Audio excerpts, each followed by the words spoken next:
Risk Factor Survey, YRBSS. Let me just open it up here.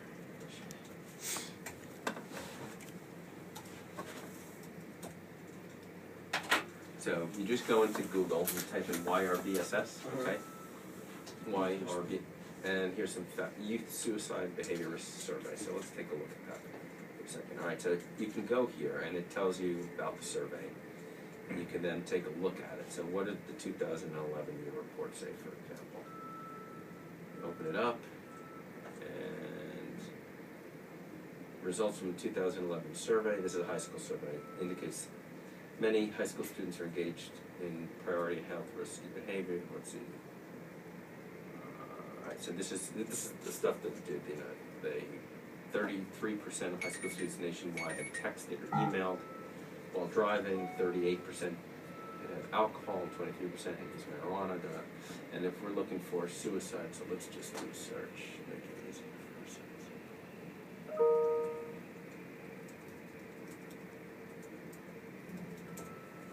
Okay, so in the United States, 17% of all deaths among youth, age 10 to 14, are from four causes: motor vehicle crashes, other unintentional injuries, homicide, suicide. Okay, so they're seriously considered attempting suicide. This is your question, right? Nationwide, 16% of students had seriously considered attempting suicide in the 12 months before the survey. Now that's different than lifetime. Right. Right? Okay, so maybe yours was a lifetime, but most people only start thinking about suicide when they're teenagers, so the difference between the last 12 months and lifetime is not going to be huge. Right, okay. Also, people, when they do something, they like to report it. So if I asked you, have you ever considered suicide? And let's say you did, but you did 14 months ago. You remember because it was 2 months before your birthday, and your birthday's tomorrow. And you remember 2 months before thinking about it.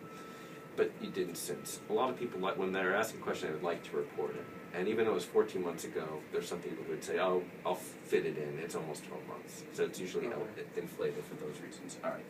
So overall, the prevalence of having seriously considered attempting suicide was higher among women, 19%, than males, 12.5%. And then it goes on there. So, and it goes up with age. So in 9th grade, 17%, 10th grade. It goes down with age. 17%, about 17.1% 9th grade, 16.5% 10th grade, 13.6% 12th grade. All right. And really, the point with my project is to find a problem. But it's still huge. Right, of course, it's a tremendous problem. I think it's terrible that kids who are my age and slightly younger. I have a brother who's a sophomore in high school right now. For those kids to even, they have their whole life ahead of them to even contemplate killing themselves. And then, so what I have to do is find a way to solve it, sort of. That's what I want to do. I want to find a serious problem in the Brookline, Boston area, and this is a problem throughout the whole United States, throughout the world. And I have to propose a realistic way to solve it, or help it at least. Okay. That's basically the goal of my project. And I mean, is it does it start with depression, or does it start with drug use, alcohol use, start with stress from parents, family? I mean, there's a ton of different factors, so I mean, how could it possibly even start to help these people? I don't know. All right, so the first question is, do you want to keep people from killing themselves? Of course. Is that the goal? Mm-hmm. Is that the goal? Yes. Because you got to state the problem. Right. Okay, so if the problem is trying to keep them from killing themselves, it doesn't necessarily mean that you have to keep them from thinking about it. It's one way to keep them from killing themselves, right? But let's say you wanted to prevent people from dying in car crashes. Right. Okay, so just to give you a sense, and this is something you should be familiar with, you're interested in science, right? Yes. And so if you're trying to put a problem in context, you can go to the CDC's website let's see, the CDC Centers for Disease Control WISCARS. It's the fatal injury reporting or non-fatal injury data, and you can get a sense from here how big a problem is it. So if you want to know the leading causes of death, let's say among any age group, let's say you're looking at people in high school because that's what you're interested in right now. Let's look at the leading causes of death among people who are what? Did you say 15 to 18? Sure. Is that what you want? Yeah. You tell me. 15, 18 now, it's high schoolers. All right, so let's look at that. First leading cause of death is unintentional injury. Those are mostly motor vehicle crashes. As you can see, 65% of motor vehicle crashes Then there are That's why the insurance is so unintentional high. poisoning. Yeah, Yeah. that's right. Mhm. So unintentional poisoning, but really it's driven by motor vehicle crashes. It's unintentional poisoning. That's- An overdose that you didn't mean, so not a suicide, but you were taking too many sleeping pills and you had some alcohol and you died because of the combination. You didn't mean to kill yourself. Oh, okay. Unintentional overdose. Homicide, 1,231. Suicide, pretty much, suicide and homicide are basically the second. Remember, when you look, how many motor vehicle crashes were there? 2,000, right? Mhm. 51. So about twice as many. Not quite as homicide and suicide, but homicide and suicide together are more than there are motor vehicle. So depends on how you want to look at it. But it's a big problem, right? Third leading cause of death among high school Yeah. students. Really, yeah. And you can do this if you want in different, if you say, oh, well, I'm not interested in the rest of the country, I'm interested in Massachusetts, and You can get very specific. Oh, that's so you can cool. get state level. Yeah, it's cool. And how this is just in 1 year? Yeah, but you can go back, right, Oh, wow. 10 years. And you say, okay, well, 10 years would be 2001, right? So you can say, well, how many people in the United States died? What are the leading causes of death over the last 10 years? And this is a good way to present people with where the problem is. Well, not surprisingly, it's the same three. Still pretty, yeah. But it's huge, right? We're talking about almost 14,000 homicides and 12,000 suicides, 11,000 suicides. So, it's a big problem. But if you're trying to prevent people from dying in a motor vehicle crash, then you can do it by either teaching them to walk places instead of driving, which would be sort of the equivalent of not thinking about suicide. Or you could say, well, you're going to drive, but I want you to drive slower, more safely, and that generally doesn't work. Right. Or you can make sure that the cars are safer than airbags and things like that. And Right. so there, you're not trying to keep them from crashing. You hope that the things you do keeps them from crashing, Right. but the things that saves lives really is that you understand people are going to get into crashes, and you buffer the event from becoming a fatal event by building safer roads, making sure that there are passive restraints like safety bags, changing the design of the car so that when you smash into another car, Right. it absorbs energy because of the way it accordions and things like that. So there are engineering problems. So that's why I ask you, what do you want to prevent? You started talking about preventing people from thinking about suicide. That's fine. It's But hard. if you want to do is hard. If you want to prevent people from dying, there's another option. So I'll ask you again, what is it that you want to prevent? What's your goal? I want to prevent people. Let me put it that way, because with the driving thing, people are going to drive, regardless, and then so you're not preventing them from driving, you're preventing them from getting injured when it does happen. So I don't know. How are you comparing it right now to suicide? I don't know. Oh, so here's the thing. If you want to keep people from killing themselves, so that they can get through a crisis, and they can live a productive, happy life later on. 90% of people who make serious attempts don't kill themselves if they survive. So your prognosis is pretty good if you can survive. And so if the goal is to keep people from dying while they're in high school, so that maybe they can live a full life thereafter, a productive, happy life thereafter, then your goal is to prevent them from dying. Yes. Well, what I think actually, I want to change sort of the stigma around having problems and wanting to talk about them, because everybody's like, oh, if you have mental issues at our age, people will make fun of you and just make it worse. Versus, I want to sort of spread the message saying that it's not a problem if you have therapy, if you need therapy. Okay, so that's one way of dealing with the stigma. So that's not suicide per se. That's dealing with the It's stigma. like before suicide. It's sort of. before suicide, right? Yeah. So that's why we got to define the problem in order to know what to do about it. You've closed down certain types of options and opened up others. If you're not interested in preventing people from dying by suicide, okay, then getting guns out of their home is not really an issue, because getting guns out of the home is not going to stop people from thinking about suicide or from seeking help, or if it has nothing to do with the stigma of mental illness. But if you want to prevent people from killing themselves, then there are other sorts of approaches. And I can't really help you that much with the first one, to tell you the truth. Okay. Right? I mean, the work that I've done, if you paid attention to what I did, has to do with the public health approach to preventing, injuries and lethal injuries like suicide, homicide, and drownings and stuff like that. Okay. The way to prevent people from thinking about suicide or from mental illness being stigmatized is a really commendable, worthy goal. Right. It's really hard, and whenever we've tried to change people's behaviors, it's been really difficult. We haven't reduced rates of dying in motor vehicle crashes because we've gotten people your age to drive safer over the years, for the most part. I drove just as crazy as people now who are in high school when I was your age. With some exceptions. I mean, Mothers Against Drunk Driving helps a little bit. Mm-hmm. Some of the graduated licensing laws may help a little bit. So there's some, but the big difference is that when you get in crashes, you've got airbags, and you've got cars that are designed to reduce Absorb injury. impact and stuff. Yeah. Mm-hmm. Whereas when I got into car crashes, I didn't have those things. Plus, we didn't wear safety belts because it wasn't the social norm. And whereas today it is a social norm to wear safety belts. And so those are the sort of things that can change behavior and what the safety belt use that can have an impact on the type of injury, severity of injury, and whether you die or not.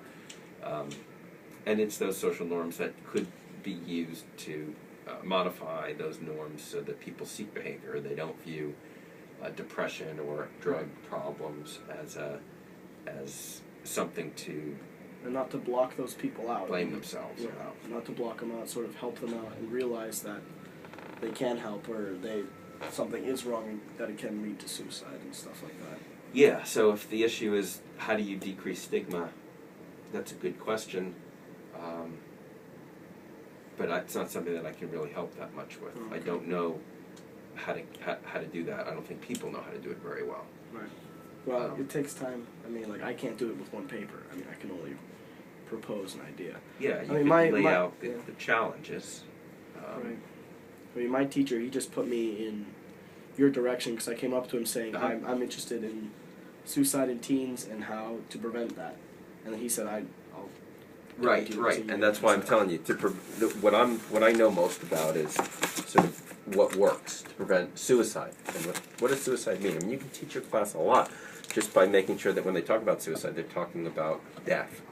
When they talk about suicide attempts, they're talking about attempts to die to kill yourself. Yeah. intentionally.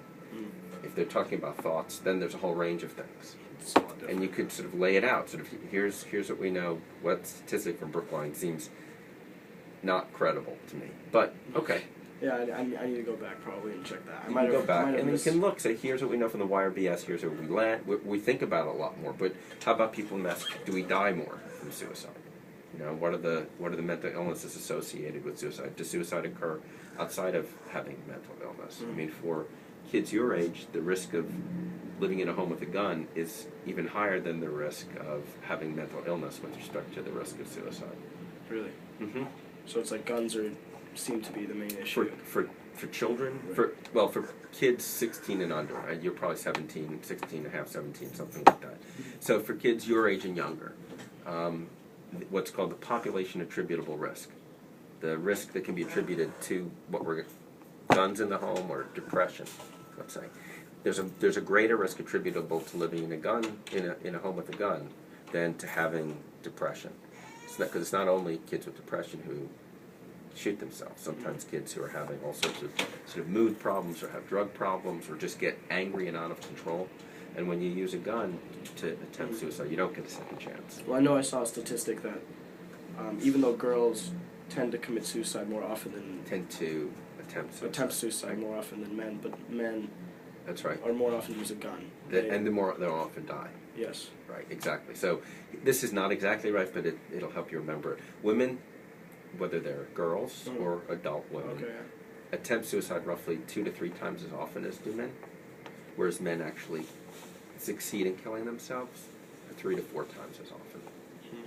So women attempt more, but men die more. Why? For the reasons More violent. they're more violent. They use methods that are more likely to kill, like shooting and hanging. Okay.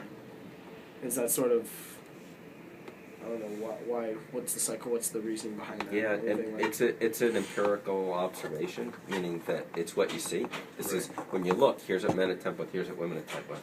And we don't have good science. You could do a paper on like what do we know about the method that people use. We don't know very much at all. But in general, in most cultures, not only in the United States, men tend to use methods that are more violent than do women. Why? The answers that you read about are largely people just, making stuff up. If you ask people about their preferences, some men, don't want to use messy, violent methods, and others do. It may have to do with, what we associate with a masculine act. Right, you want to die a man or something, whatever. Yeah, but we don't know a lot about it, and maybe 10 years from now we'll know more if people become interested in it. Right. Maybe they're interested in neuroscience Yeah. that could go into that, or sorts of implicit association test associations that might lead to better insight. If you wanted to keep people from using certain types of methods, maybe there's a way of changing the way that people perceive the masculinity of the act itself, or of that method. Or when in England, when they went from the method of judicial execution from firing squad to hanging, or from hanging to lethal injection, I don't remember exactly which, but when the government, when they were going to put someone to death, right, capital punishment, when they switched from method A to method B in England, the suicide rate from method A went up. It was no longer associated with the kind of negative feelings that people attach to killing a criminal. And the suicide rate from method B that they then switched to went down. Exactly, went down, because people, that's how they kill criminals, not a criminal. Exactly. I'm just one. So it's possible that the method choice is malleable. Subconscious sort of. Yeah. Maybe. Wait, okay. And how to where to go from there, we don't know. There's a lot we don't know. Right. It's hard to ask. It's hard to ask the people who already killed themselves. Right. Right. So you got to ask the ones who survived but nearly didn't. And how often is the survival rate? It depends on the method, right? Oh, okay, yeah. And that's why it's a lot more likely that people who attempt suicide here in Brookline, where there aren't that many guns, are going to survive compared to Biloxi. Compare Brookline to Biloxi. Biloxi's got a lot more guns. So attempts are much more likely to involve guns. Therefore, attempts are much more likely to prove fatal. Does more guns equal more attempts as well, or no? It's still about the same. That's correct. Oh. That's the key. It's not as though people who live where there are more guns or in homes with guns are more likely to attempt. They're not more likely to be mentally ill. They're not more likely to have problems with impulse control or other things. They're not more likely to be poor. They're not more likely to be... Just a higher success rate because of the method. Exactly. And that's a huge message if you could get that across. Right. There. I bet that if you've got friends of yours whose parents are psychiatrists, I bet they don't even know that. Wow. Yeah, I mean that is pretty huge. There's a big message there, and that's the sort of thing that. I mean, they're just talking about. I remember after the Newtown thing, they were saying get rid of all the guns, so no more homicides like this could happen. But I mean, now there's also the whole side of suicide. Right, and remember, the guy who killed all those other little kids and his mother killed himself first. I mean, last. Right. Okay, so then maybe okay. So I'm just thinking about a thesis I could say, because I still don't really have a thesis. I'm just sort of trying to gather information and then put it all together. Because it's not, it doesn't even have to be that long of a paper. I just want to get a really good message across. Yeah. Well, why don't you go back? I mean, what we're talking about is preventing suicide using an injury prevention approach, not a mental health approach. And that was my first, and now I'm thinking on the other side of it, which is... It's all important. It's just how good are we at doing all of those? And there's no reason you can't try to do all, but there's no reason to neglect a message that could save someone's life right now while you're working on the harder task of actually changing stigma and helping people get through mental health problems. Because in my school, we have guidance counselors that are really dedicated to their students. We have actually school psychiatrists, which I think their doors are always open for anybody to go in, but then there's always the stigma that if you see somebody going in there or coming out of there, then they're like, oh, what's wrong with that guy, when it really... I think that's... Well, that would be useful. I mean, there's no reason... What you can do is you can outline, or here are the different ways to prevent suicide. You can prevent people from attempting, and that means attending to their psychological, emotional, financial, existential problems, All the and stigma is important there to get them to deal with that, to get them to go in. right. Or you can say, not or, and, you can say, well, for those people I can't keep from attempting, I at least don't want them in an impulse to reach for a gun. I Yeah. want them to That's- let them reach for pills instead. Yeah, because then you could save them afterwards and. Yeah. 'Cause- So if you go to, if you want a couple of papers about that, sort of the general story, you can go to our website at the Harvard Injury Control Research Center, Mhm. look up the papers that I've written, Matthew Miller, and I'll give you one or two right now that might help. So I know you did a lot of research on. I've read recently it was the elderly illnesses, and then that's how those led to suicides and stuff. Yeah, I did some work on medical problems among an elderly cohort and the increased risk of suicide among patients with cancer. But most of the people who kill themselves are not dying from. They're not dying from life-threatening Terminal illnesses. Yeah. That's not common. Mhm.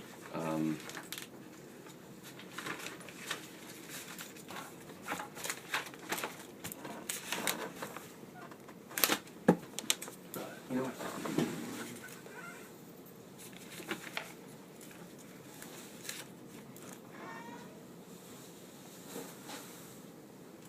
This is very readable, sort of for a layperson, and it outlines the argument about guns and suicide. I think as cleanly as anything else. It's not in depth, but there are references you can go to. And if you want to know more about guns in the United States, to give you a sense of where they are, this is a reasonable So I know guns in the U.S. are a lot. summary. Yeah, are much more prevalent than in other countries. Is that lower? Oh, yeah. So then suicide rates in the U.S. are Well- much more successful due to guns. Well, you see, suicide rates vary hugely from nation to nation, right? So if you consider nations that don't have guns, like England and Japan, Mhm. right? The suicide rate in Japan is, 5 times higher. It's not because there are more guns there. Neither place. So there's such a variation in culture. Yeah, so it's hard to compare. It's hard to compare. You're not Okay. comparing apples to apples when you're doing cross-national comparisons That's for suicide. So what you want to do is compare within a given culture, Mhm. like within the United States, United let's States. say, are rates places where there are more guns, are the rates of suicide higher. But state to state, not State to state, big differences, all driven by differences in gun suicide. And if you look here at a table, just comparing states with high gun ownership to states with low gun ownership, almost half of all states of these states have guns. 15% of households in these states have guns. You can see that let's just look at the number of firearm suicides is so much higher. Mm-hmm. Number of non-firearm suicides is really the same, right? So the net effect is a lot more deaths by suicide in the high gun states, driven by the differences in gun suicide. Okay, that's the story. That's basically the story. It's very interesting. Okay. This is perfect.